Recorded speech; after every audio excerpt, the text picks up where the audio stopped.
So guys ఈరోజు మనము ఈ వీడియోలో బ్యాక్డోర్లో ఒకసారి డబ్బులు కట్టిన తర్వాత సిసిఎస్లో అంటే సైబర్ క్రైమ్ సంబంధించి, అంటే ఇది సైబర్ క్రైమ్ కిందకి రాదు, ఒకవేళ పిఎస్లోకి వెళ్ళినా కానీ ఎలా ఉంటుంది ఏంటి అనేది మనం ఇన్ డీటెయిల్గా మాట్లాడుకుందాము. ఈరోజు నాకు కొత్తగా అప్డేట్ వచ్చిన కొన్ని కంపెనీస్ లిస్ట్ మీ ముందు పెడుతున్నాను.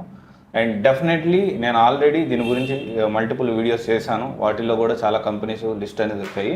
ఒక స్టూడెంట్ చెప్పారు, digit insight company which is in Bengaluru 2 కోట్ల వరకు తీసుకొని అబ్స్కాండ్ అయ్యారు. డబ్బులు తీసుకొని ఇంటర్న్షిప్ అని చెప్పి జాబ్ అని చెప్పి ఇస్తారని చెప్పి మంత్లీ వేజ్ పేమెంట్ అన్నారు, అది లేకుండా సింగిల్ పేమెంట్ తీసుకొని జంప్ అయిపోయారంట. ఒక స్టూడెంట్ అప్డేట్ చేశారు. కంపెనీ పేరు వచ్చేసి డిజిట్ ఇన్సైట్. అండ్ తర్వాత వచ్చేసి ఎక్స్జాన్ ఇన్నోవేషన్ అన్నారు. సో అది వాళ్ళు కూడా ముందు మనీ తీసుకొని 2 months తర్వాత ఏదో ఒకటి చెప్పి బయటికి పంపిస్తున్నారంట. ఇది కూడా ఒకసారి క్రాస్ వెరిఫై చేసుకోండి, ఇది కరెక్టా కాదో మీరు కూడా క్రాస్ వెరిఫై చేసుకోవాల్సిన అవసరం ఉంది. అండ్ తర్వాత వచ్చేసి డెకావర్స్ గురించి చాలా మంది నాకు డీటెయిల్గా అప్డేట్ చేస్తున్నారు, అన్న దీని గురించి మాట్లాడండి. ఇక్కడ డెకావర్స్ గురించి ఎందుకు మాట్లాడుతున్నానంటే, కర్నూలు దాంట్లో కేసు రిజిస్టర్ అయింది. ఉద్యోగాల పేరుతో మోసగించిన కేసులో హైదరాబాద్కు చెందిన సురేష్, ధనలక్ష్మి ఇద్దరు దంపతులను 4వ పట్టణ పోలీస్ స్టేషన్ అరెస్ట్ చేసిన సంగతి విదితమే. బాధితులు అంటే డబ్బులు కట్టిన వాళ్ళు, బ్యాక్డోర్లో డబ్బులు కట్టిన వాళ్ళు మా డబ్బులు మాకు తిరిగి ఇవ్వమని అడగగా కోర్టులో చూసుకుంటామని చెప్పి సురేష్ సమాధానం చెప్పారంట. అది న్యూస్లో వచ్చింది ఈ అప్డేట్.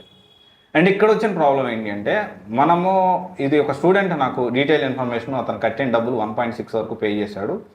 అతను కట్టిన డబ్బులు ఇన్ డీటెయిల్గా నాకు విత్ ప్రూఫ్స్ సహా పంపించాడు. డెకావర్స్ టెక్నాలజీస్ మాదాపూర్లో. ఇక్కడ ప్రాబ్లం ఏంటి అంటే, ఇంకో పేరుతో ఇంకో కంపెనీ ఓపెన్ చేస్తున్నారని డౌట్గా ఉందన్న అని చెప్పి నాకు మెసేజ్ చేశారు. ఇంకా లిస్ట్ చదువుకుంటా పోతే ఈ డెకావర్స్ కంపెనీ గురించి చాలామంది నాకు మెసేజ్ చేశారు, నాట్ ఒక స్టూడెంట్. తర్వాత వచ్చేసి ఇంకో కంపెనీ వచ్చేసి ఐఎఫ్ సొసైటీలో మ్యాగ్నిక్ సర్వీసెస్ ప్రైవేట్ లిమిటెడ్ అంట. ఇలా లిస్ట్ చదువుకుంటా పోతే నమ్మండి, అది ఎంత లిస్ట్ పెరుగుతూనే ఉంది.